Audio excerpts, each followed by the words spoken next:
Hello friends, welcome to my channel. Friends, ration ఈకేవైసీకి సంబంధించి కొన్ని డీటెయిల్స్ అయితే వీడియో తెలుసుకుందాం. వీడియోని అయితే అక్కడ స్కిప్ చేయకుండా వినండి. ఫ్రెండ్స్, కేంద్ర రాష్ట్ర ప్రభుత్వాల అనేక పథకాలకు ఆధార్ కార్డు, రేషన్ కార్డు లేదా బీపీఎల్ కార్డు అవసరం. మీ ఈకేవైసీ ఇప్పటికే పూర్తయి ఉంటే ప్రభుత్వము మీకు ఈ పథకం ప్రయోజనాలు అందించడం సులభమవుతుంది. ఈకేవైసీ చేయకపోతే మాత్రం ప్రభుత్వం అందించే రేషన్ ఆగిపోవచ్చు. అలాగే రేషన్ కార్డు హోల్డర్కు ఒక ముఖ్యమైన అలర్ట్.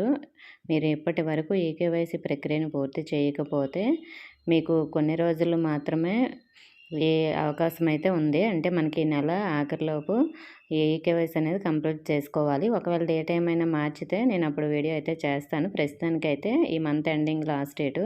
సో మరి దీన్ని పూర్తి చేయాలి. పూర్తి చేయకుంటే మాత్రం ఏప్రిల్ నుండి మీకు రేషన్ ప్రయోజనాలు లభించడం ఆగిపోతాయి. అలాగే రేషన్ కార్డు హోల్డర్ నిర్దేశించిన తేదీలోపు ఈకేవైసీ పూర్తి చేయకపోతే అటువంటి సభ్యుల పేర్లు రేషన్ కార్డు నుండి తొలగించుతారు కూడా. ఆ సభ్యులకు ఆహార ధాన్యాల పంపిణీ లేకుండా పోతుంది. అలాగే రాష్ట్రంలోని రేషన్ కార్డుదారులకు ఈకేవైసీ చేయించుకోవడానికి వారి పీడిఎస్ దుకాణాలు లేదా డీలర్ని అయితే సంప్రదించాలని చెప్తున్నారు. సో లబ్ధిదారుడు వేరే రాష్ట్రంలో నివసిస్తున్నట్లయితే ఆధార్ సీడింగ్ కోసం అతను తన సొంత రాష్ట్రానికి తిరిగి వెళ్ళవలసిన అవసరం లేదు. లబ్ధిదారులు వారు ఉన్న చోట నుండే సమీపంలోని ప్రజా పంపిణీ వ్యవస్థ దుకాణానికి వెళ్ళి ఈ పిఓఎస్ యంత్రం ద్వారా ఈకేవైసీ పూర్తి చేసుకోవచ్చంట. కాబట్టి మీరు వేరే రాష్ట్రంలో ఉన్నట్లయితే మీరు మీ రాష్ట్రానికి రావాల్సిన అవసరం లేదు. అక్కడ ఈకేవైసీ కూడా చేయించుకోవచ్చండి. సో ఈకేవైసీ ప్రక్రియను పూర్తి చేయడం వల్ల అర్హత ఉన్నవారికి మాత్రమే ప్రయోజనం చేకూరుతుంది. నకిలీ రేషన్ కార్డు ఎవరి పేరు మీదైనా ఉంటే దాన్ని తొలగించవచ్చని ఈ పద్ధతి అయితే పెట్టడం జరిగింది.